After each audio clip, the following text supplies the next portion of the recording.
Hi, everybody. My name is Paola Cero.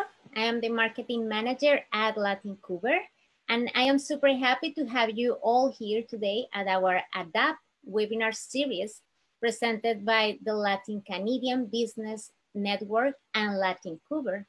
And we have today the Immigrant Services Society of British Columbia, very known as ISS of BC. So I would like to introduce Cynthia right now. So she's gonna give us a little bit of introduction about this talk, and she's gonna introduce also the speakers that are gonna join us today. Cynthia? Hi, good afternoon, everyone. Welcome to our webinar. It's really a great opportunity to have you here tonight. Is there any background that is coming up? I don't think my phone is off. So anyhow, I would like to welcome everyone. It's such a beautiful day for all of us.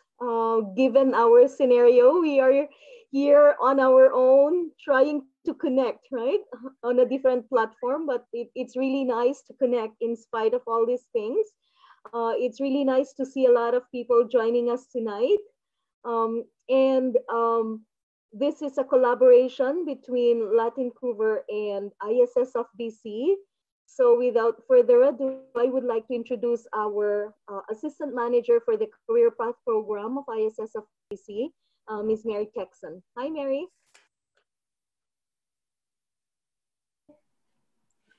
Hi, everyone. Oh, sorry, I'm getting a feedback. I'll just probably turn this off. Is that fine? Yeah, perfect. Thank you. And good evening to everyone. It's truly a pleasure to collaborate with Latin Cougar. This is our first time, and I hope that this will be a series.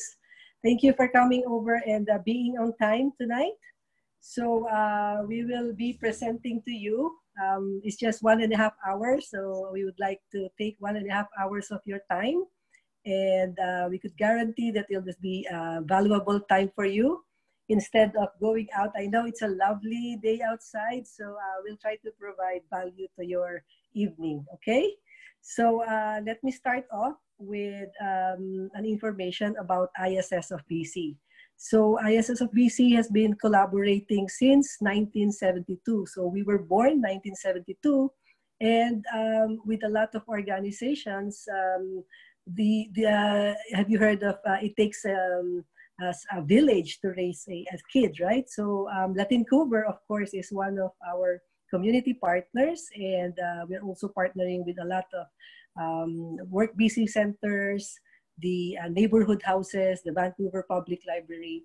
So we will try as much as possible to partner. So ISS of BC, probably a lot of you know already our first in the world building.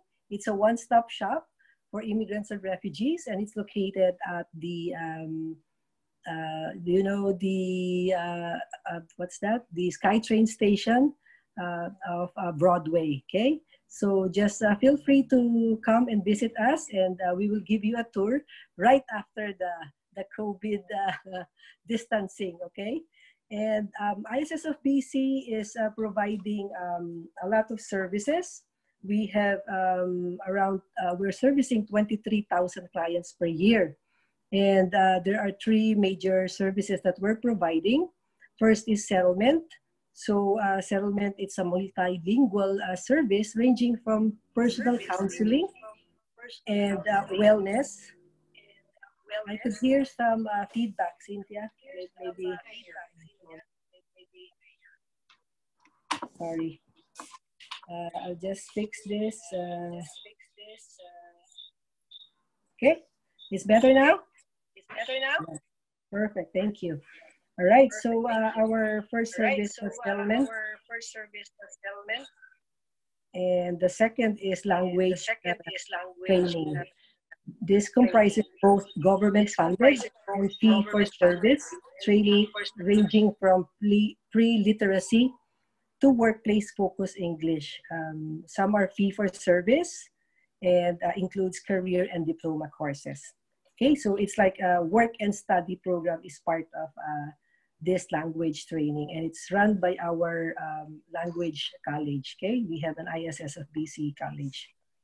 The third is employment. So immigrant job seekers with different backgrounds and needs receive help in building a successful work life in Canada. So services are delivered either in person or online. Include job search skills, training, employer connections, and placement services. We also work closely with employers on their hiring needs. So career paths is one of the services and the programs that we are providing to the community. So career paths program for skilled immigrants. This is our program, and it's part of the employment umbrella. So career paths is for internationally trained professionals, also called the skilled immigrants. These are individuals like you want to return, if you want to return to your original or pre-arrival occupation, okay? So let's be clear that a career path is not for people who are changing careers, but for newcomers who wanted to go back or return to their pre-arrival occupation. The operating word here is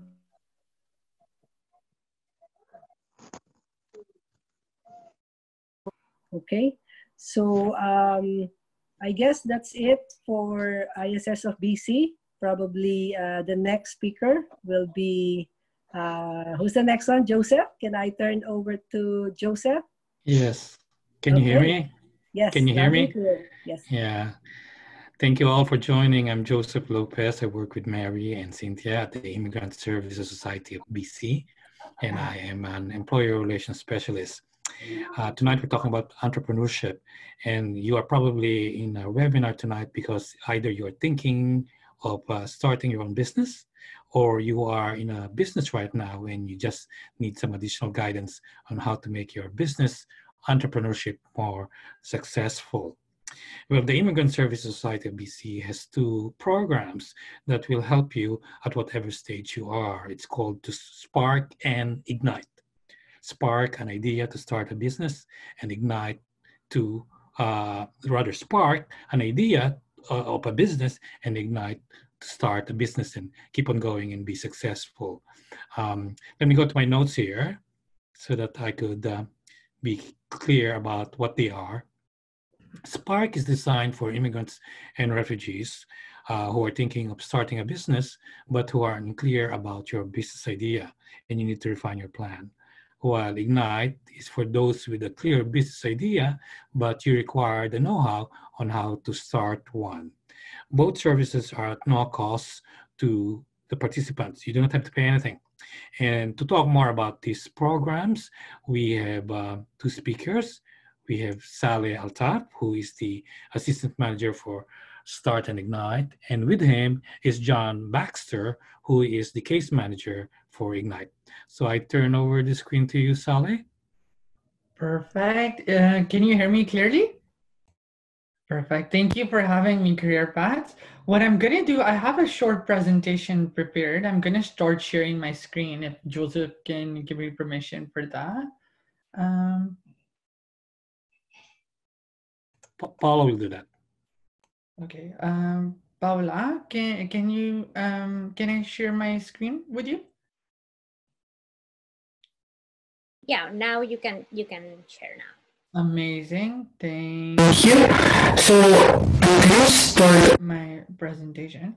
So at ISS, we have a couple of programs for self-employment, mostly through three streams. Self-employment is a large word. Entrepreneurship is a massive word. It's a buzzword these days. A lot of individuals want to get involved in business, do some sort of activity in business. But it's very, very important before you're starting your self-employment journey or your business journey to actually properly understand where in the self-employment continuum you are. A business could be a small business, a technology business. It could be a mom and pop shop. It could be a food business. There's so many businesses that come under the business umbrella. But to get to that position of starting a business, you need to have a very, very clear pathway. Sometimes you need a business plan, depending on whether you need financing. At Sparking Ignite, through our programming and some of the other programs that we have, what we realize is that financing is sometimes the last thing you need to start a business. Individuals, especially from migrant source countries, because businesses in countries back home, for example, are very monetarily driven. Individuals, when they come to Canada, they feel like securing a loan and securing some sort of funding is just a very, very clear first-hand pathway to starting a business. But things do work a bit differently in Canada. In Canada, you need to have a business plan, a very, very clear-cut business idea, and then a bank sometimes assesses how clear your business idea is and whether it's viable. These days, because of the pandemic, we're in uncharted territories, and a lot of businesses that before were amazing viable options, such as restaurants with in-house seating and other very congested business ideas, now they will not be viable ideas for a few months at least, if not until the vaccine comes out. So a lot of individuals are retooling and kind of rethinking their idea and making it more accustomed to the current market space. Market research is definitely very, very important. So in our programming in self-employment, we do not give out money directly. We have banking partners who are a part of the infrastructure who give out loans, and our case managers, who are amazing at what they do, can help you through that process. But we don't necessarily give out funds directly ourselves, if that makes sense. What we do through both our programming and Spark and Ignite is that we follow a resource-based model. So that's a very heavy term, but what it means is that we found through our experiences, in Australia, where our programming is influenced from. This program ran in Australia for 6 years. It was very successful, started almost 110 businesses. And through our industry partners as well, such as Van City Small Business BC, Women's Enterprise Center, what we've realized is that although individuals out there who have a business and who are running self-employment employment enterprises, they speak a lot about successes, but they don't necessarily speak about how they got there and what their journey was. And almost always, 97% of the time, you'll find that they had some sort of help. They either they had some help from family, they had some help from their ecosystem, what we call a support ecosystem, or some individual was helping them through the process. You can have an idea, you can hold on to that idea, and you can build the idea on your own, but it may not necessarily succeed if you decide to do it alone. You do need help. You do need individuals who connect you to the right people. And that is what we attempt to do through our programming. So both Spark and Ignite follow a resource-based model where we try to introduce entrepreneurs and business individuals to connections in the community. For example, accountants, for lawyers, for business advisors, specific industry experts within your industry. For example, if you're an engineer or you're a contractor, or you're in technology and you want to start an IT business, we try to connect you to individuals already in those industries to kind of learn how their journey was and how they achieved the success that they did. So it's not about replicating that success so much, but it influencing your journey, if that makes sense. Before I start some of the information about the eligibility criteria, etc., are there any questions so far? There's a question on the screen here, Sally. Okay. Does Immigrant Service ISSBC help businesses form a team? Form a team. That's a very interesting question. A business team. Through the Spark program, which is the incubator arm of our programming, we don't necessarily form teams, but there is like a networking aspect there. Individuals and entrepreneurs meet other entrepreneurs and they find it very useful. They find just running their idea past other individuals to kind of either give them confidence or maybe sometimes rethink the idea that maybe if for example, their business is similar to another business and they're meeting a portion of the requirement and the other has an idea, then that helps build teams. Through the Ignite program, in the Ignite program, our main principle is that we do not make decisions for you. Those decisions within the business are yours to make, but we will try our absolute best to provide you with the best advice. Because a business is a business, and the main thing that goes behind it is passion, for sure. You should 100% do what you are absolutely passionate about and not get into, normally when individuals get into a certain business idea for the money, they're less successful at seeing it through. But if they're passionate about it, an example being, if you're passionate about education, if you're passionate about child education and you start a tutoring service, right now, tutoring is limited on a face-to-face contact just because you're entering somebody's home or you're meeting at a public setting. So pivoting that to an online tutoring service where it meets the need, but you're customizing your idea to the market, it's a more viable option, if that makes sense.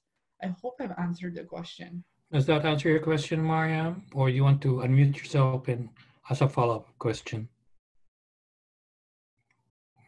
Yes, it was a great answer, actually. And the example that you provided for child tutoring through online services was very similar to idea that is in mind, actually. And my question actually was about if I want to provide a platform for providing those online services, for example, for tutoring a child, I need beforehand to create that platform. I mean, in terms of a software or an app, a mobile app or iPhone app that is required to be built first. And for building that, I might need a kind of software development team for creating this product, for running my business.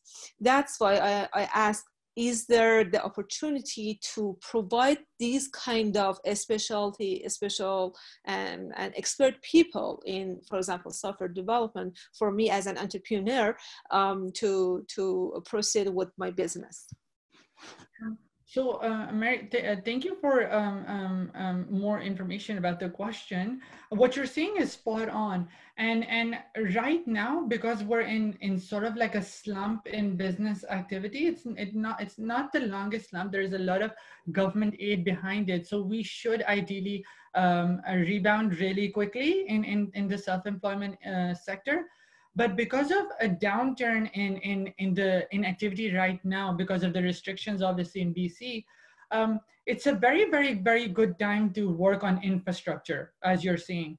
So if you have that business idea and you know that there are a few steps that you have to take to get there, right now is absolutely the perfect time to work on infrastructure. Through the Ignite program, we don't do that so much in Spark. Spark is very, very specific to business information. Through the Ignite program, we can work on some of the infrastructure, if that makes sense, by maybe trying connecting you with a web designer or a particular, your demand for a developer is very interesting because we would have to find it in similar ways that you do, because that's sort of like a business partner. So we don't directly help choose business partners for you, but we may be able to guide you to the right direction, if that makes sense. And that's perfect, thank you. We have several questions, but we might wish to proceed ahead. We'll ask the questions later for the purposes of time. Run through the eligibility and explain each program in itself, and then I'm more than happy to answer all the questions. Thank you, first of all, Career Paths, for hosting our program. We work very, very closely with each other. And Career Paths is a very, very interesting program for us at Spark and Ignite, is because if you, right now is the best time to sort of go back to your expertise and re-credential, because if you're starting a business in a specific industry and you're very passionate about it, for example, if you're an engineer, you're a contractor, or you're anything that you did previously, and you want to get into that business, you may actually need a license or some sort of infrastructure before, or some educational backing to prove that you're eligible investment portfolio for a bank, like to prove that you can you have the expertise needed to grow that business idea. So it's an interesting conversation that if you feel like your infrastructure work in terms of just the information you need and the education you need is not ample to actually start some of the infrastructure work for your business, then it may be best to go through career paths first, get the appropriate education, get the appropriate re-credentialing, and then continue on to us. While you're attending career paths, you can attend the Spark program as well, which is more information about small business, but just be mindful not to overwhelm yourself with too much programming. There is a thing as too much programming. You don't want to start dipping your hand into different things when you have other requirements such as childcare, and it's a hard time to be going through, obviously. So I'm going to go through some of the eligibility requirements for our programming. So you can read the slides as well yourself. I'm going to actually send the slides to Joseph and Cynthia after to rotate it amongst the all the individuals who are here. I see that it has close to 59 participants. And then I'm going to send the referral form as well. So we are primarily based in the Surrey office. That's the most important bit in this slide. And we give mobile help as well. So that means that we can help wherever you are in Vancouver. You don't have to come to our office, we can come to you. It's mobile, but keeping in mind that for the next year, at least, that come to you portion may be online because of the restrictions. But we'll see how service delivery evolves as per the health officer's guidelines for sure. At the Spark program, it's an incubator program. It's 9 weeks. It gives you, it's for individuals who don't have a clear business idea, or they have some sort of a business idea, but they are not ready to dive in yet. They need more information about how businesses work in BC. The British Columbia economy is very, very, very small business friendly, but it's different. They're different. There's a different red tape system here. There's different municipalities here. They differ. It's different. So information for that is required. Obviously, the step-by-step guide to registering your business, if you're ready to do so, Craig will speak about later on. But in the Spark program, it's 9 weeks. We have specialist components in it for women because being a female entrepreneur in BC, it's a very, very good province to be a female entrepreneur in, because there are specific support that you can get as well, and it can be harder. So it's to overcome some of those challenges. The 9 weeks is at no cost. We have partners, various partners, but the main ones are Van City, Small Business BC, Women's Enterprise Center, and Futurepreneur. So they normally, if you go to some of them, there would be some cost attached, but we cover those costs. So it's a free program for anybody who's there. It has a language specific component as well. So if you feel like your language skills are a bit lacking to enter completely into self-employment in BC, we help provide that. It's useful. We do field trips as well to certain businesses to observe business operations. But again, being mindful that currently those field trips would be online, because for quite a while, we will not be in a place to be taking a cohort of people from point A to point B. And then it has a mentorship component as well. So if you're looking within the next few months, if you're free, if you have more time on your hand, then the Spark program is a good place to start to get some of the information that you need for business in BC. So that's the incubator. That's point A for self-employment at ISSL BC. Once you're done with that and you have the information you need, Or if you feel like you're an entrepreneur who has a very, very clear business idea, you know exactly what you want to do, you can join the Ignite program. The Ignite program is very, very one-on-one. It has case managers that work very one-on-one with you.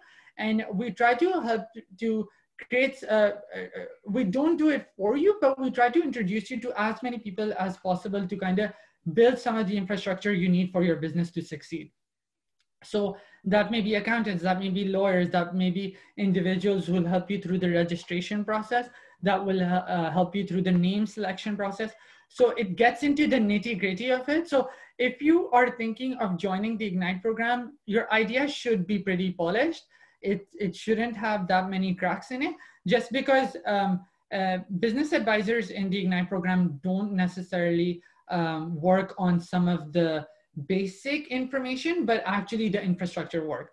And my friend and colleague, John, will speak more about some of his experiences in the Ignite program. He's one of the case managers for Ignite. He is very good at what he does. The eligibility for the Spark and Ignite program is as follows.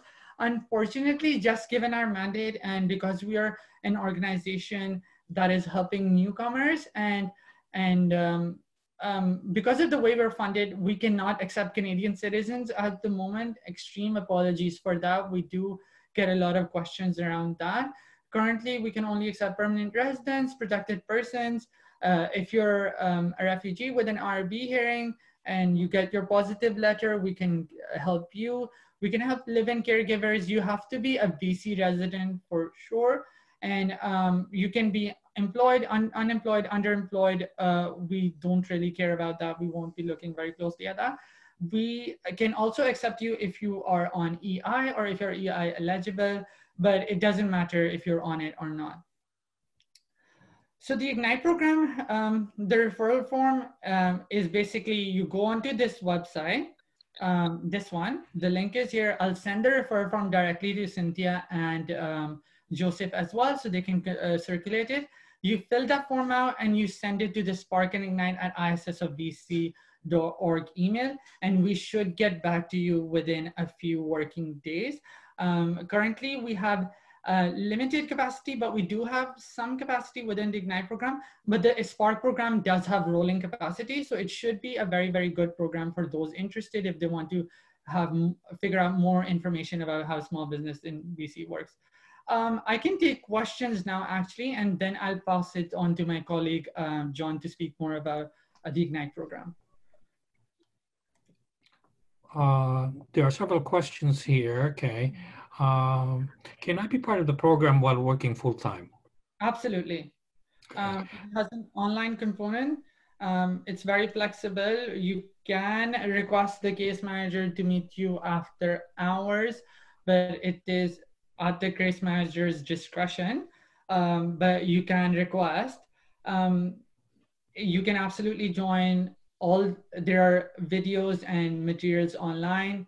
You'll still get the language component help. There's a lot of material online, a lot of information that you need. So if you're full-time employed, you're more than welcome to apply. We cannot ask all the questions here for purposes of time. Cynthia, alert me if we need to move on. But the next question that I see here is, can I take the course online since I live in Kelowna? You can for sure take it online. You're a BC resident, so you're eligible. You'll just have to do a lot of basically case management, what we call you speaking to your case manager over the phone and through online, which seems to be the new way of going forward. So it will work for sure. What's the exact level of English you require to join the program? So within the Ignite program, you don't require a level of English. We provide interpreters. We have a long list of interpreters that we have. Currently, sadly, the language that we don't have is Spanish. But if you're a Spanish speaker, we may be able to recruit somebody depending on the need. We have Arabic, we have Farsi, we have Urdu, Hindi as well. We have Bangladeshi as well. So we have interpreters within the Ignite program. That is not an issue. Within the Spark program, for it to be useful to you and you to actually learn what you need to learn, you do need to have some basic English command, just because our partners, it's not very easy to translate what they're saying. They move they obviously are work with immigrants as well, so they will move at a tolerable pace, but sadly through that program it's not always applicable, if that answers your question. Does ISO-BC help in online business like selling products on Amazon? Cynthia, I hear you. I think this is the last question. Yeah. No, we only have 5 minutes for John because we are really running out of time. Okay, we'll stop the question here and then we'll go on to John. Okay. Yeah, and we'll try to answer your questions after the speakers. Thank you. So the Amazon question is an interesting one. We've had it before. It's growing pace. You may not find the best use from our programming just because we kind of help you with the basic infrastructure, and Amazon is a built business and you're kind of launching off of that. So it has its own requirements, its own structural issues. So I would say the answer is a soft no, but reach out, let us know what we can do to help. I'll pass it on to John now, and he can give you some of the more exemplary information about what he does. John? Thanks, LA. Can everybody hear me okay? Can you hear me okay? Yes. Yes, we could. Perfect. Thanks, John. Well, thanks, LA, and thank you, everybody, for hosting us. I just wanted to let you know a little bit more about the Ignite program and how we work with the clients. So at the Ignite program, we work with clients who have a developed business idea that's ready to go, or a business that's already started. And many of the clients have come through the Spark program already, and that's where they were able to incubate that idea and get it ready to go. We work with clients based off of an idea that, while every business is completely different, people come with different experiences and different skills, every business is made up of 3 component parts, that being the product or service, the marketing, and the financial management. To that, we add one other thing, which is we call legal compliance, and that's navigating the legal system around business in Canada, taxes, registration, etc. So the way that we work with a client, or I work with a client, is after meeting and talking with them, learning about their background and their business, we figure out which areas their skills lie and which areas they need assistance with. Because while a business is often started by one person and ran by one person, nobody has skills in all 3 or 4 of these areas. And so that's why we find other individuals, other people with know-how that can fill in the blanks. And while we don't exactly build a team for you, not people that you work with, we can introduce you to appropriate people, being, say, accountants, people who help with marketing. Make these introductions, have maybe one-on-one meetings where you can chat with them. And then from there, that's building up your knowledge and building up a network of people around you that allows you to have all the expertise you need to keep your business going. That's basically the structure we work with. I can leave it at that, and then if there's any more specific questions, we can get to that at the end. Cynthia, do we have time for 2 questions? Yeah, please. Okay, I'm currently under ISO-BC program in my career stream. Is it still okay to join Ignite and Spark program? I think if you're under another stream, you wouldn't be eligible while you're in there. Saleh would be able to speak better to the eligibility criteria. It's fine for us on our programming. We're a bit more flexible in terms of programming, but I would suggest reaching out to the program that you are already a part of. We're coming from a stream of funding that it's flexible. We have unlimited criteria, but you may then lose eligibility for the program that you're originating from. So if you feel like that program is still providing you services on an ongoing basis, I wouldn't suggest leaving and coming across to us, just because you would maybe lose eligibility for that program, but it's fine for us. I'm a PR here in Canada, and I have a small software company in Brazil. Can the program help me bring my company here in Canada? Yeah, so that would be something. It would be a different business from one that I've worked with. But basically, we're able to work with any business as long as it's operated here in Canada. The only time we couldn't help with such a thing would be if you said, I want to keep running my business in Brazil. Can you help with that? If you're bringing it to Canada and you want to have it operating as a Canadian company, we'd try to help you to find the expertise to know how you can do that, how you can bring your business here and have it operated in Canada. So certainly that'd be something that we would help as best we could with.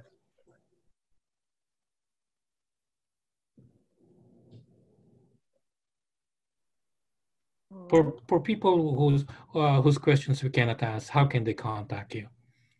So through the referral form that Saleh showed earlier, that's how you can get in contact with everybody for both programs to try to ask questions, but also to get in so that you can have an interview with us once we see the eligibility criteria, and then we can move on with the process that way.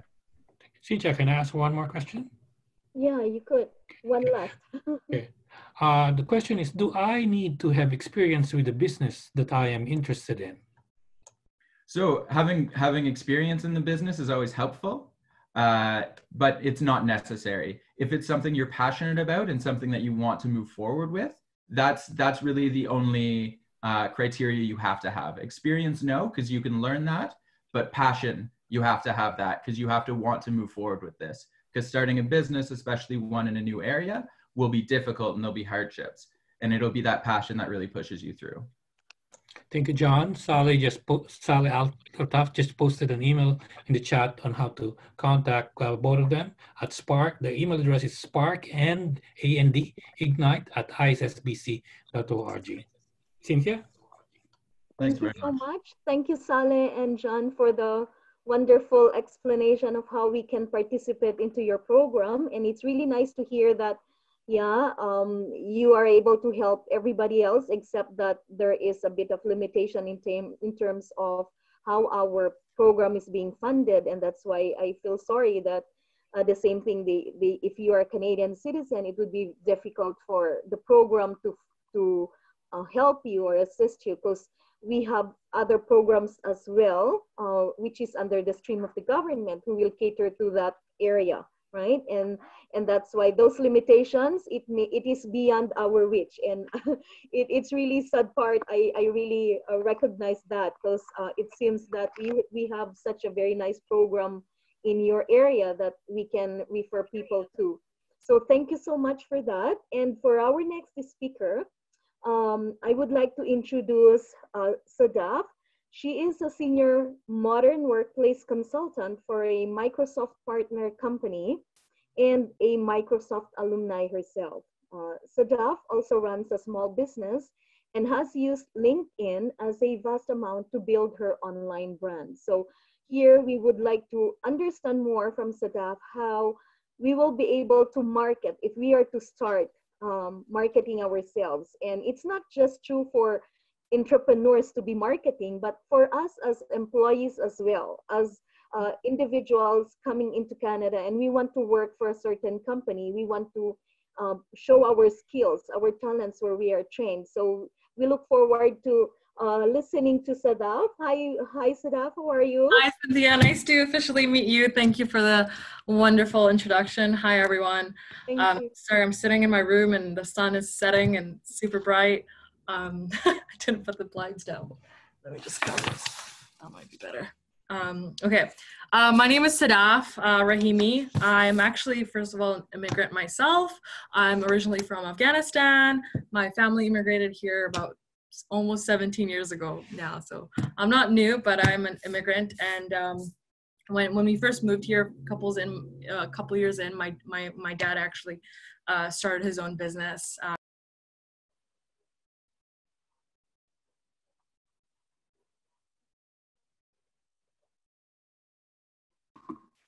As so many different positions, and that's really where I learned my entrepreneurial skills, and that's how I got in contact with ISS of BC. So at Microsoft, I did a lot of community development, management, business development as well. So it was really nice to see how a corporation, a large corporate like Microsoft, runs their business. So being there for 5 years really helped me. And I just left Microsoft in December, And I left because I actually got recruited via LinkedIn, coincidence, by a Microsoft partner company. So I was offered an amazing position. I'm a senior modern workplace consultant, and you probably have no idea what that means because I didn't either. I am a consultant for enterprise organizations. So really for anyone that has 3,000 or more employees, and those like, you know, giant organizations like Starbucks and TD and Van City as well, actually. And we really help them with their technology transformation.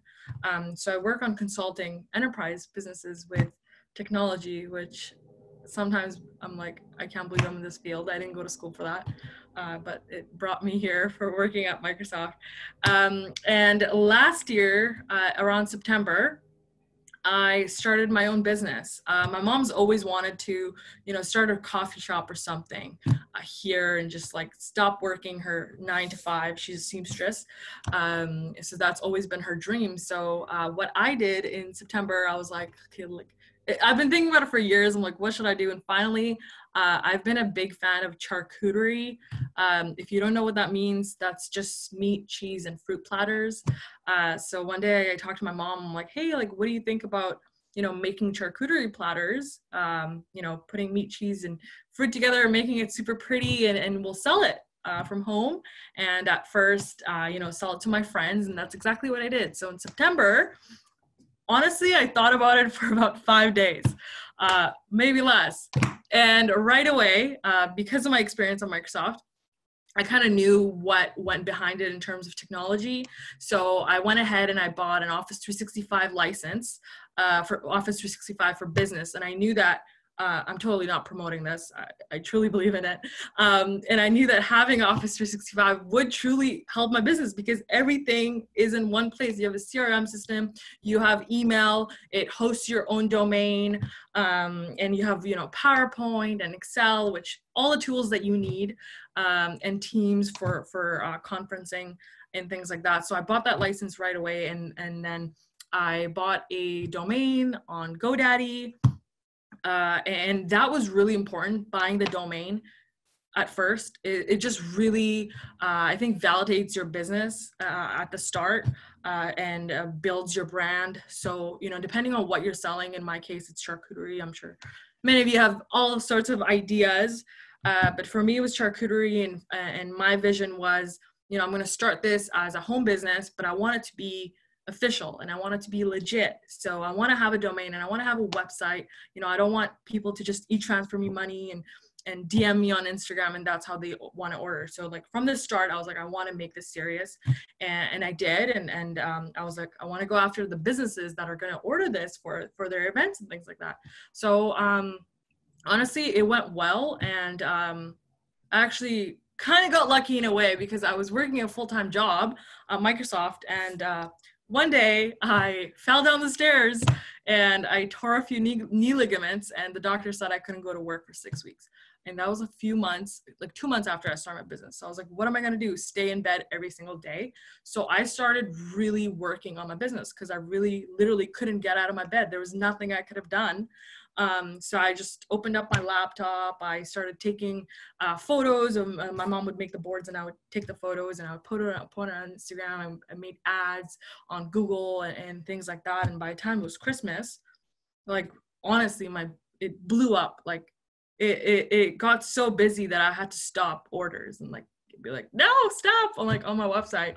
But it was the fact that I really invested time into the marketing piece. And, you know, Instagram is big these days. Like I know, I'm not a big Instagram user myself.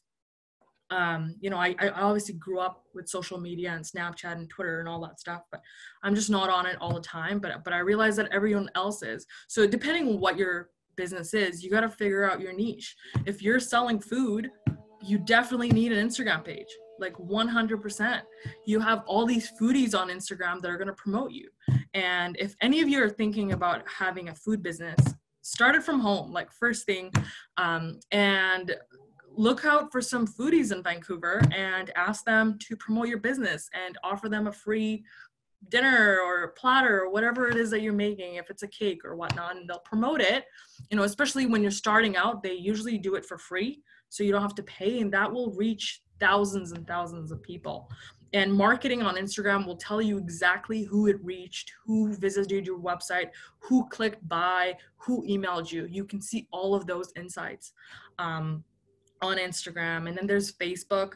I'm not a big fan of Facebook marketing. I personally think it's a waste of time, but it totally depends on the business and your niche. Like people that are, you know, the millennials, they're not really on Facebook anymore. And if that's your niche, then you're honestly probably wasting your time advertising on Facebook. But it depends on who your audience is. If you have a different audience group, then you probably will need a Facebook page, and that will help you. And the biggest one, and the one I guess I'm going to talk about today, is LinkedIn. So LinkedIn is not only a good place for, you know, your business, but really building your own brand and your own connections.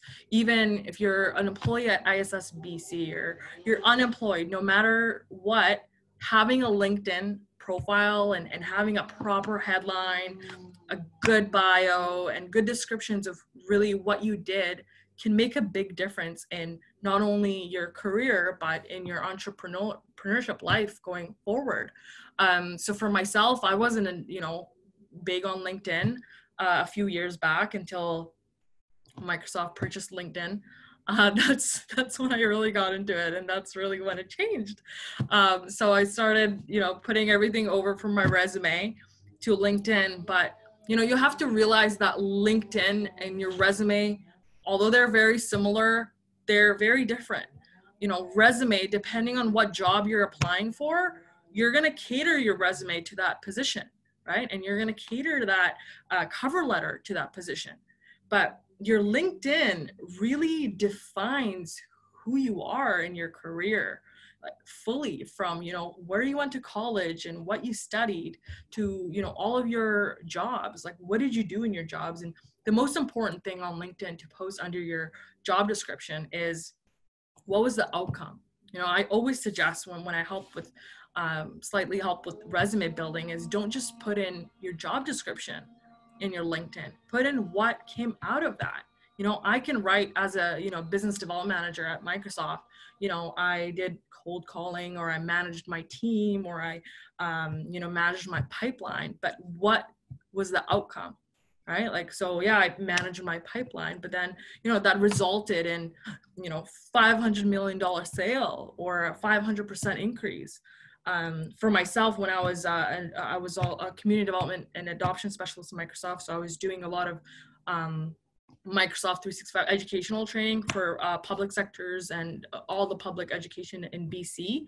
You know, I taught thousands of teachers how to use and run their classrooms on technology. You know, so instead of on my resume or my LinkedIn saying, you know, I taught thousands of teachers, what came out of that? So instead you write, you know, for example, in my case, there was, I think it was like a 2,000% increase in the public sectors of usage for Office 365 and Microsoft 365. So you write that, you know, I taught, you know, 2,000 teachers in Office 365, and it resulted in a 500% increase of usage. So that's really important. It's really important to post on LinkedIn. And, you know, I say that and I'm totally a hypocrite because I don't have time to post on LinkedIn all the time, but I know that when I do, you know, my views get a lot higher. So I notice there's so many more recruiters looking at my profile when I post, even if it's just simply sharing a post. So, you know, going forward, I challenge you guys to at least reshare one post per day, or start with one per week. If you don't want to write your own articles or write your own posts, just reshare something. That way you're active. And if you're someone that's looking for a job or looking to be recruited, those recruiters are going to look at that. They're going to see how active you are on your profiles. Your headline is really important as well. You know, for myself, I think I have senior modern workplace specialist, but I also write leading digital transformation. So if I want a recruiter to go to my profile and really understand what I do, you know, you want to really caption that right on your headline. It's the first thing they see. A recruiter is not going to spend more than 5 seconds on your profile in the first glimpse. They'll look at it, they're like, oh, okay, this is interesting. Let's go through it. So you want to have a catchy headline. The second tip, and probably this is the most important section of your LinkedIn profile, is your bio. So there's a section right at the top where it's asking you to describe yourself. What do you do? This is probably the most important part, as I said. Talk about what you've done in your career. Talk about who you are. If you want to include your hobbies, include that in there. I would suggest to have at least 2 paragraphs in there. And the 2 paragraphs can be 2 to 3 sentences each. That really describes who you are. So if a recruiter is, you know, clicking on your LinkedIn profile, they see what you do. They see, you know, so many hundreds of people that have done the same thing as you have, but what's their story? And having that bio really differentiates you from someone else and tells the recruiter your story and who you are. And, you know, you have certifications in there and skills and recommendations. Recommendations is another really big one. If there's, you know, people in your life, mentors, classmates, professors, you know, colleagues, I would definitely ask them to write you a recommendation on your LinkedIn. That could go a long, long way. You know, if you're looking to be recommended, or, you know, recruiter looking at your profile, or, you know, a future client, it's really nice to have that. Again, describes to them who you are and someone else's perspective. Also super important. There's a reason employers ask for references. So just having that directly on your LinkedIn profile can make such a big difference for you. I feel like I'm talking so much. Any questions for staff? And what else? If you are thinking of opening a business, I would highly recommend creating a business page on LinkedIn. You can simply create one just by going to it's business.linkedin.com. It's free. You can create your business page, and that's literally free marketing for your business. Just having that as, you know, your title in your LinkedIn is already marketing. People are viewing your profile anyways, especially recruiters, depending on what you've done. You know, seeing your brand and your company is marketing for your business, just having that name in there. So yeah, really important to go ahead and really, you know, update your LinkedIn profile, update that bio and headline if you haven't done it in a long time. And again, I'm definitely being a hypocrite because every time I've switched positions, it's taken me months to write my bio, but I really think about it and I make sure that it's something that really describes my story, so that when someone sees my profile, they really know everything about my career. And security piece, you got to realize that once you have a LinkedIn account, everyone's going to pretty much know your whole life. But if you want to promote your business, then you got to do it. You got to tell everyone and show everyone your whole life. It's kind of scary at times. You can just Google anyone and their education and their entire job history comes up, but that's the reality we live in today. And that's all marketing for you, especially if you're, you know, looking for a new career, a new job, or to really grow your business. But I don't want to take up too much of your time. I know we're going over time today. If you have any questions, please ask me about how I started my business, what motivated me, LinkedIn, all that stuff. Obviously, you can email me after, or just message me on LinkedIn as well. Just Sadaf Rahimi on LinkedIn. If you want to message me and be like, Sadaf, can you check my LinkedIn profile? Does it look good? And if it's bad, I'm going to be honest with you. I'm like, no, you need to change some things here. There's one question. Yes. Now that we are under the pandemic, has starting a business, if you were starting your business at this time, would you have done it any differently? Would I have done it any differently if I was starting it today? No, actually. I think when I started my business, the first month or so, I really focused on marketing. I really focused on investing, you know, especially with food. You know, pictures is so important. So when I first started my business, I just bought a bunch of meat, cheese, and fruit. And my brothers got tired of it because I basically force fed them every day with charcuterie. But I had to take those photos, and I did that for a month or two before I even had one order. So if I was in that situation today, I would do the same thing. I would take advantage of this time, and the time you have. We're all at home. We're not going out. We're not going out to dinner. We're not seeing our families. We're not going to parties. Really taking that time to invest in yourself and your passion. I'm doing that right now. Actually, like we're taking a temporary break for our business. We're back in June, so I have a month to really invest in my business, and that's exactly what I'm doing. It's Mother's Day this weekend. I have so many orders, and I did it because I have time, and I took advantage of it. So yeah, I don't think I would do anything differently. I would do even more of what I did when I started. But yeah, marketing, very important. Invest in that. Thank you, Sadaf. You're welcome. Cynthia?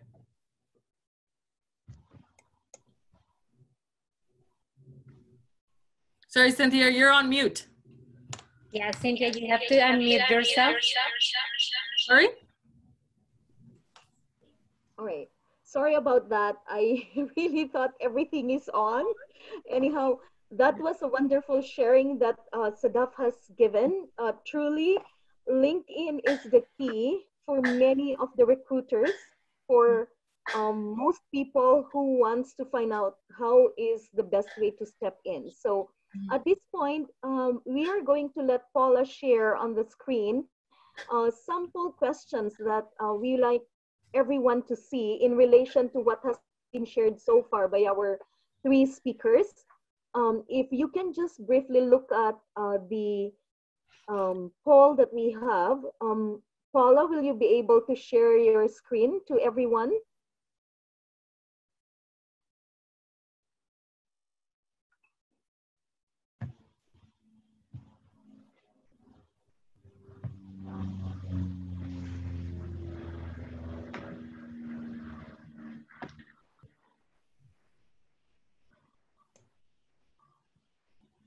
Is Paul sharing the screen?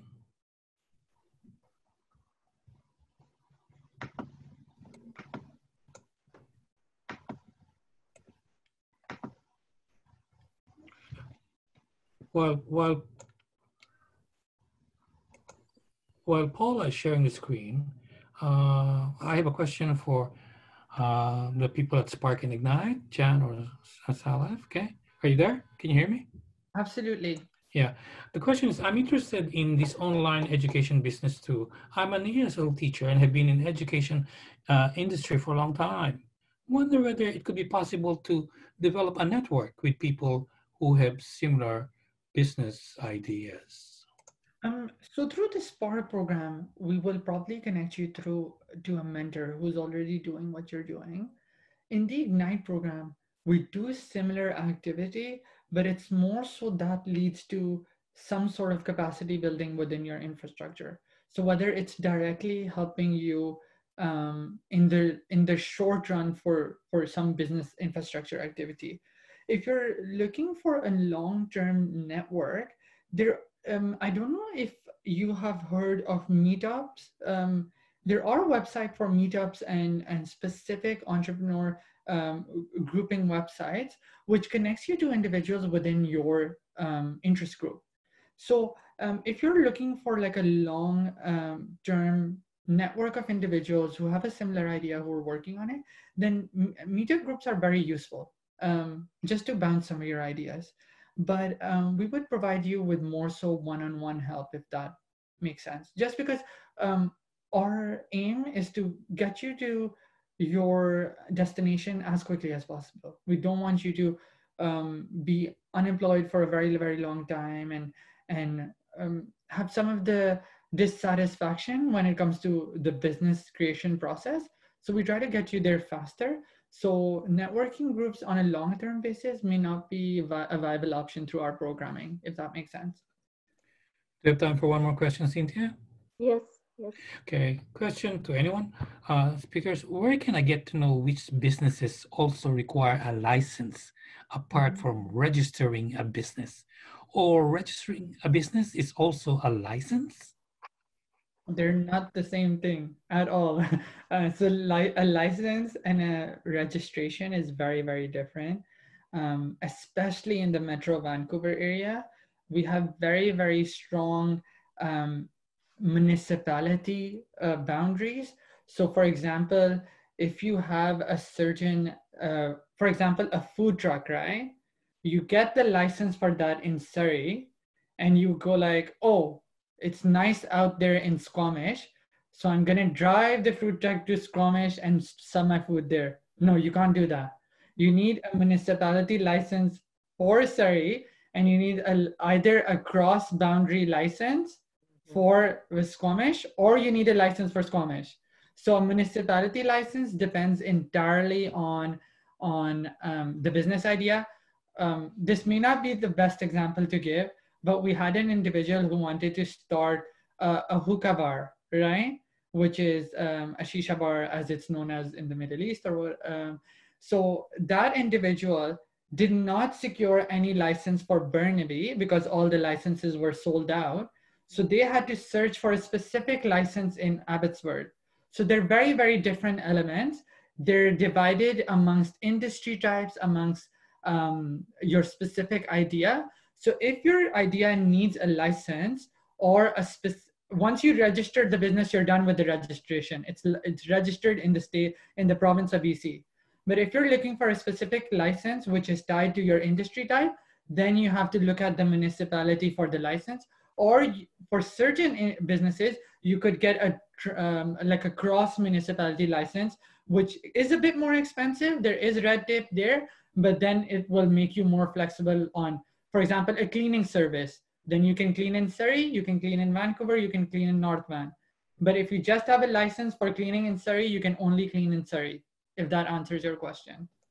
A follow-up question to that is, where can I find out if my business if my business idea would need a license?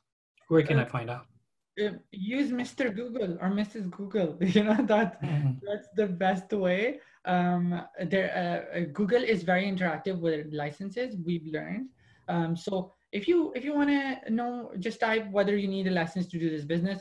Normally for food, for contractors, some contractors in construction, for spas, salons, for you do need licenses.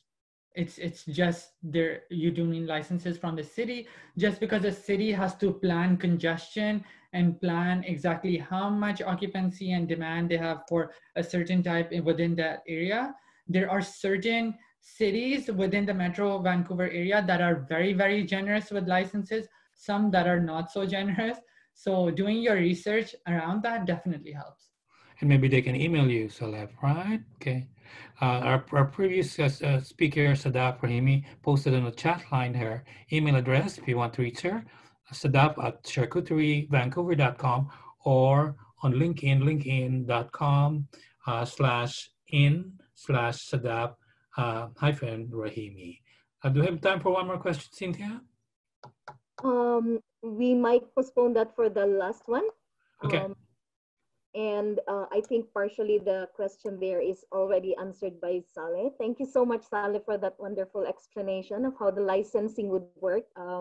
It's true, there are limitations. But before we go further into those other questions, let's welcome our last speaker. Craig has been helping international investors since 2015 and recently started his own business. He's helping small and medium-sized organizations import and export products and services in Vancouver. So this is way bigger now. We're going international. One of the most recent projects is helping a small business entering the Japanese market. Oscana also helped foreign investors enter BC through various provincial nominee programs. So you have to consider that our provincial nominee program is getting wider as well. Some of them are in industries such as social services, construction, and fashion. So let's welcome Craig for our last speaker, but he should be able to share a lot with us tonight. Thank you, Craig, for coming. Thanks, Cynthia. Thanks, Mary. Cynthia, it's good to see you guys again. And Paula, two Paulas from Vancouver. The first Paula I met, this is the first time I meet with the marketing Paula. So thanks again. And I do have a slide that I would like to share with everybody. I'll just share screen here. Oh, there you go. Okay. I hope everybody can see it. So a little bit of my introduction of myself. I myself is immigrant, and I was born and raised in Taiwan, and then I came to Canada in 2012. You know, I still remember that night. You know, I went straight to Regina, Saskatchewan. You know, you're probably still wondering why Saskatchewan, right? But anyway, I still remember that night. You know, it was a raining, dark night. You know, and you know, there's a small city and inner Canada, pretty much everything's closed, right? There's only bus, you know, there's nobody could talk to. And then, you know, as an immigrant, you know, the process is interesting. But throughout the entire journey, ever since then, you know, I've been very entrepreneurial, and I think maybe today I could share a little bit of my insights and my experience, and help you guys if you're in kind of a dilemma or in different position. And well, let's begin. Okay, so we're going to talk about, you know, what are the steps to start a business in BC. So I came up with like 3 very simple steps, and I hope we have enough time today, and I'll keep everything simple and easy. And if you do have any questions, we could talk about it later, you know, and I believe we don't have any, pretty much no time. So, okay, let's go step 1. Okay, step 1. The first thing it would be just to make up your mind, right? And am I going to do it? You know, start to have this question for yourself. Am I going to do it? Okay, I've been employed here in Canada for a long time. I think I can do it better. You know, I have so many different things. I have different ideas, right? And am I going to do it? That would be the first question. And there's also a question why. And you start to have questions like, why there's no motivation in my life anymore, right? And if you're working for someone else, and let me explain a bit why. So let's look at the Maslow theory. And don't be scared by this pyramid. So it's very simple. And so basically, his theory is talking about the needs of a human being, right? So throughout the entire life of a human being, there's 3 different needs of your personal development. So like age people like me, you know, like pretty much age people like me, you know, the more time you spend in your life, the different needs, the different levels of needs that you will need in your life. For a very example, the basic needs, you need safety, you know, you have these physiological needs, you know, safety, food, water, things. Once you have those needs, and then you'll get into the second level, the psychological need. And then the second level is the self-fulfillment need. So like the age people like me, and maybe yourself as well, when you start to ask your question about that, it's because you have certain need at this stage of life, right? You have the safety now. You probably have a little bit of money right now. You're probably doing very good, very well at your job, right? And now you ask your question about where's the motivation, right? And you probably already headed into the self-actualization need, right? When that need is not met, you will have a question for yourself, right? And that's why there's probably no motivation in your life. And, you know, it's interesting to think about that, right? So just for example, then maybe just 2 people, they have 2 different purposes of running this business. The first person is like, okay, I'm going to run this business because I need money. And the second person, so I'm going to run this business to prove my ex-girlfriend that I could do it, right? So these 2 people, their needs are different. You got to have to understand the need. The first one is the need of the basic needs, because they need money to create safety probably. And the second one is psychological need, because he wants to prove his ex-girlfriend that he could do it, right? And once you figure out why you need to do this, right? You really need to know the purpose of this, why you're going to do this. And then what is the business, right? And what's the service and product you're going to sell to the people. And when you when you have those things figured out, you would go to the second step, right? And more questions pop up. And what the budget? What kind of resources that you have, right? And okay, you have the budget. Do I have the budget? Do I have the contacts? Do I have the right networks? Do I have the people to help me, right? And based on the needs of your business. And then there's also people asking, a lot of entrepreneurs asking, well, do I need a business plan? Do I need market research to run a business before I run a business, right?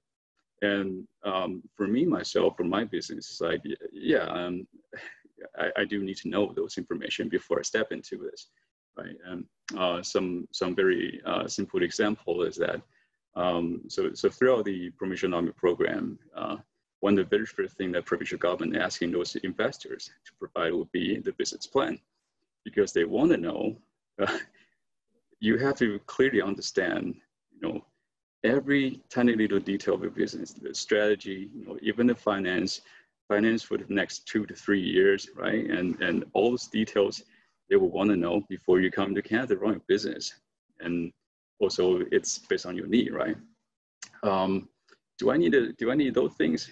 It depends on you, right? Like I think one of the speakers mentioned that you might have some expertise in this area, but I probably don't have that in the market side expertise, right? One very good example is that one of my previous client, who's immigrant as well, and has a very perfect product, right? And using AI, there's this market here in Vancouver. He's talking about his vision, his strategy, and he's going to invade United States after a few years, all that kind of things. But however, somehow he's been changing his business model within 2 years, right? Well, it's okay. But the thing is, if he understands the market way before he make decision and put money and time and investment into this entire business, he'll probably have a better and smooth way to run his business. The reason why he's been changing the business model is simple, because the market don't buy it. And great things, great vision, great product, using AI, right? Is cutting edge technology. But the thing is, the consumer, the customers that he's facing are not buying it. So that's important to really get to know the market side. This market, consumer behavior, all that kind of things.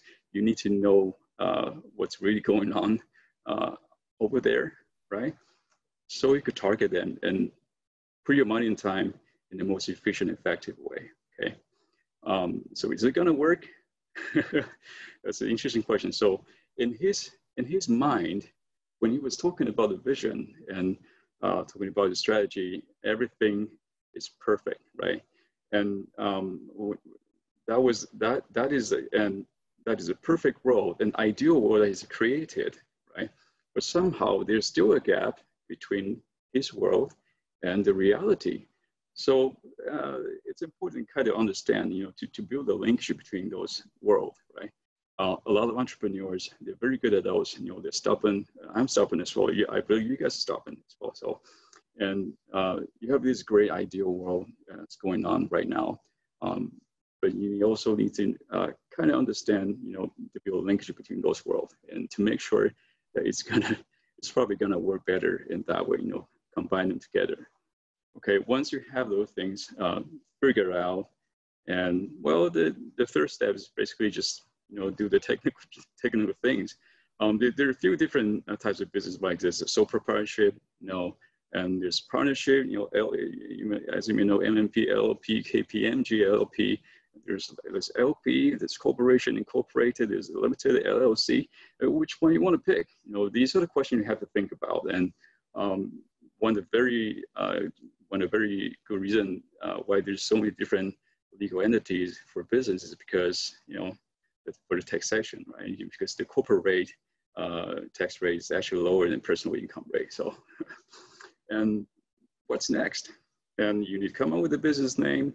You think about the legal side, right? You need to think about who you're going to work with, right? Which lawyer you're going to talk to, registration of the business, and what's the address of the business? You know, there's a lot of those information, and there's more detail for that. If you're renting right now, can you use the current suite address as your business address? That's a very good question. You have to figure it out. You probably need some insurance. You probably need some accountant to deal with the accounting job for you. There's finance, there's cash management, and software, and this website, right? All the things you have to think about. And one very important thing is the taxation, right? What's the GST? What's the PST? And if you're doing import export, there's going to be a tariff as well, right? So, and these are some very basic ideas, and all this, just think through it. And all the things are the detailed information you will have to go through if you run it on your own. It's not going to be just a 8 to 5 kind of a job. Living under the umbrella. If you work for someone else, it's going to be, I just go to the office and do the best I could, and then come home, and then they pay me, right? And then I file personal tax every year, and I even have some benefits and all the things. It's living on the umbrella. Once you step out that umbrella, all these things you have to think about, and it's important and it's critical, and that's a lot of information. So let's go back to the first question. So am I going to do it? My quick question for you would be, yeah, probably not. Not until you know why, why you want to do this, to which certain level of your life, that makes you think that you want to do this. If this is for a very simple question, I just need money. Well, you probably don't need to run the business, but you have different ways to make money, right? What resources you have, the resources here in ISBC is perfect. Some of the government entities and not-for-profit, they're providing free services for you. And even the provincial government, municipal government, they would help you going through the process as well. Do I need the market? Do I know the market? That's one critical thing as well for you to understand, because you really need to know, we mentioned about a niche market. That's important because it's going to be your strategy, right? So all the things, and I think it's very simple and straightforward, but there's a lot of details you have to think about, right? Okay, I think I'll just pass it back to Cynthia, and thanks. If you have any questions, feel free to ask. Thanks. All right, so now let's open for the questions. Joseph, were you able to get a few more questions? Okay. Yes, for Sadaf and Craig, how did you get your funding, and how can you remain fluid until you made the profit? I guess I'll go first. To be honest, I didn't get any funding. I think I started with like $1,000 that I just used of my own. I had to buy a bunch of boxes. I had to buy a camera. I had to pay for all these licenses, but honestly, it really didn't cost me more than $1,000. But after I did a few boards and boxes, those would just, pay back. It did take me a few months to actually make profit. I don't think I made profit until about January, but for me, it was a little different. I did start, from home. So if you're someone that's starting a food business, like a smaller food business, not necessarily a restaurant, like something like catering, I would definitely suggest starting at home so that you're not spending that money on, a restaurant or a commercial kitchen. Fun fact, I actually officially signed on a commercial kitchen today, and that took me 9 months. So that just goes to show you how much profit I've made. Not that much at first. So it was a while I was doing it at home and with my family. And then just now I'm going to a commercial kitchen and hiring employees. And then my dream is to open a restaurant or charcuterie in Yaletown. So yeah. Craig? Yeah, so, hi. I don't have too many funding as well. So, I do have a little bit of income at that time, and you have to balance that by yourself as well. So, in terms of being profitable, that's a critical question, and that's $1 million question. to be honest, and most of the startup business, the new business, they wouldn't make profit. You know, even though they have revenue, probably wouldn't.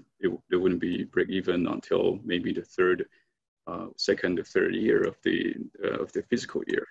So that's one thing you have to keep in mind, and just don't give up, right? And once you have those things figured out, and once you have a very solid client base, and you know, little by little, don't give up, you know. And it's going to be frustrating. There'll be challenges and obstacles all the time. There'll be jerks, you know, talking down on you, right? And you just have to be positive, and but also don't live in your own ideal world, right? You know, once you create that momentum, it's important to build the linkage between your world and the real world. For me, and it also depends on the industry, because the consulting side, you really need to get out there and talk to people, right? And by using the networks that I used to have, you know, those are important, and really have to get out there and talk to people, right? It's very different kind of industry than from, well, say if you're selling, you know, the camera online, right? It's a completely different business model, and so that really depends on your business as well. So. Mm-hmm. I just want to quickly add to Saleh's point earlier. He spoke about really being passionate about what you're going to start. I think that really helps you to determine, okay, you know, it's going to take me so long and I'm not going to make profit for a while. And you kind of have to take that out of your head. Like if it's really something you're passionate about, you're not really going to care about that profit at first. It's just it's going to roll in and it's going to come. Like for me, you know, there are days where it's midnight and I'm working on my business, and that's because I really want to. I also have a full-time job, which I love, but I wouldn't be working on it at midnight, to be honest. It's 5 o'clock, I'm done with it, right? And that's usually what it is with the corporate life. But if it's something you're truly passionate about, you're going to spend all the time on it, and you're not even going to care about the money. Like for me, I make so many free boards, like just because I love doing it, you know, but like, you're going to be profitable because you're passionate about it and putting, you know, all the love into whatever you're doing. So make sure you're really passionate about what you're doing. Sadaf, correct. There's a follow-up question to what you just said, Sadaf. I have a family, okay, and I need to mitigate my risk, okay? I'm passionate about it, but I have mouths to feed. Mm-hmm. That's a great point. And that is exactly what happened to me. Fortunately, I have a mortgage, and obviously I couldn't just quit my daytime job and fully invest into my business. So I kept my full-time job. So I kept my full salary, and I really dedicated all of my evenings and all of my weekends to grow and start my business. So, you know, keep your job, I would say at first. Keep it, especially if you can't afford to just quit. Like, you know, we're not all 21 years old living with our parents. We can't just quit and, you know, boom, start a business. So like I kept my job, and I still have a full-time job.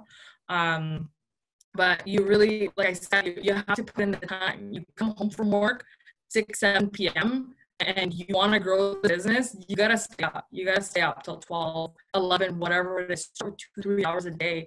You know, really look into Google and searching your business, get your licenses, everything started. Start slow. And then once you see that, you know, recurring revenue, you'll be like, okay, now I can safely, you know, quit my job and go into this. Like, I think for me at this point, 9 months later, I know that within the next 6 months, I'm going to quit my full-time job, and I'm going to do this full-time and hire employees. And that hasn't taken me that long, but you know, it's a complete sector. I think depending on what you're doing, if you're an engineer and wanting to do an engineering company, it's going to take you a lot longer. If you want to open a restaurant, it's going to take you a lot longer. So keep your job if that's what it is. That's what I would say. But it totally depends on what you're doing. You know, my friend opened a really big restaurant in South Surrey, Afghan Kitchen, it's called, and he risked it. He just quit his job. You know, actually his whole family basically quit his job. They took a big loan from the bank, and they started, you know, they really invested into marketing and making things look nice. Marketing's huge. As soon as he opened, the restaurant completely took off. So, you know, that's someone that just quit and just risked it all.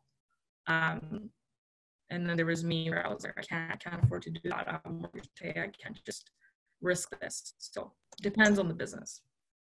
Thank you, Sadaf. Greg and Sadaf, okay, can you remember one major hurdle that surprised you in starting your business, and how did you respond?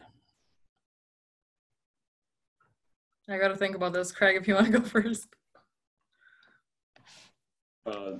Just to repeat the question. So was can you remember what's one major hurdle that you remember distinctly in starting up your business or while you're having your business, and how did you respond? Okay, you know, like the major obstacle, or is that okay? Yes. I think it would be pretty much the same for everybody, right? Because like especially I think for newcomers who doesn't really have connections here, who hasn't been working here, you know, it would be very, very difficult for them to find clients, right? To build on networks, and that would be even in particularly for them, it's very, very difficult for them to really just to find connections and contacts. Luckily for me, because I've been working a little bit and since 2015, even before that. But I think that'll be important. And the thing is, you really need to get out there and to have people realize that, you know, like it's the marketing thing, right? Realize that, oh, there's this service in it. Right? So, and it would be difficult, like I said, you know, the first 2 or 3 years, your business is not going to make revenue. For the majority of the business, it really depends, right? And, you know, all those, you know, psychological and pressure would be dependent on you, especially if you have a family, if you have a, you know, wife or husband and child to feed, you know, that those would be the obstacle, right? It's not just the business side, you know, it's not just about the financial side. It's also about your social side, your community side, right? So all the things you probably had to think about before you make the decision. So yeah, pretty much what Craig said, but I would say like the biggest thing that I really didn't realize is you basically just lose your social life, to be honest, especially in the first year when you're really growing your business. Like it's very, even with your family, like it's hard, especially if you're someone that's going to keep your full-time job. You know, I wake up at 6 a.m. every day and I go to work, and by the time I work in downtown and I live in Surrey, by the time I'm home, it's like 7 p.m. I eat and then I'm working on my business. And like, you know, you really don't have time to hang out with your friends or your family, but it's important to make that time, to realize that's also important. You know, your social life is important. It's always going to be important no matter what. It keeps you sane. Otherwise you're going to go crazy.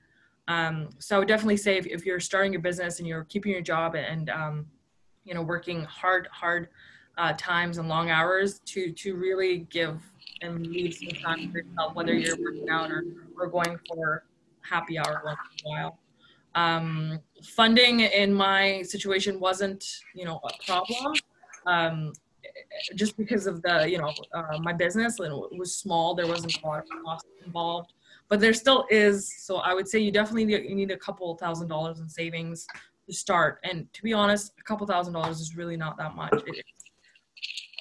It can take you so far in a few years, you know, like an iPhone is $1,300. So really invest that in yourself. If you can buy a $1,300 iPhone, you can take that money and invest it in your business. But yeah, those are some of the things. But yeah, if I once I go into opening that restaurant and you know, going bigger, then I definitely would need a loan, in my case. But yeah, those are some of the hurdles. I hope that helps. Thank you. Paula, you posted information on the chat. Can you tell the listeners about it? Yes, sure. So thank you everyone for being here at this ADAPT webinar series today. Thanks to the whole team of ISS of BC. This topic was great, and it gave us a lot of insights, and I think that we got many good ideas and advice to apply for our professional lives. So thank you again. If you want to be part of the Latin Canadian Business Network, who is hosting this ADAPT webinar series, please check out our website. Our website is lcbn.ca. Also, you can subscribe to our newsletter in our website, Latin Cougar. And you are very welcome to join us next Thursday for a special edition for Mother's Day about entrepreneurship. So you are very welcome next Thursday, and thank you everyone for being here. I don't know, Mary, or if you want to just say. Okay. Mary. Yeah, sure. So thank you, Paula. And again, thank you to everyone, especially to our speakers. So this is just the first one, and we hope to bring more of this kind of webinars, especially in this time. And again, I would just like to remind you that Career Paths is partnering with Vancouver in this webinar. So Career Paths, if you're interested to join our program, we still have funding for upgrading or your courses or just buying books. So please share to your family members or to friends. So yeah, we're open, and we're having our info sessions every Tuesday night. So let us know if you need help, okay? Thank you again, Paula, and have a good evening. Thank you so much, everyone. Thank you. Thank you, Craig. Thank you. Bye. Bye. Thank you. See you next Thursday. Bye-bye.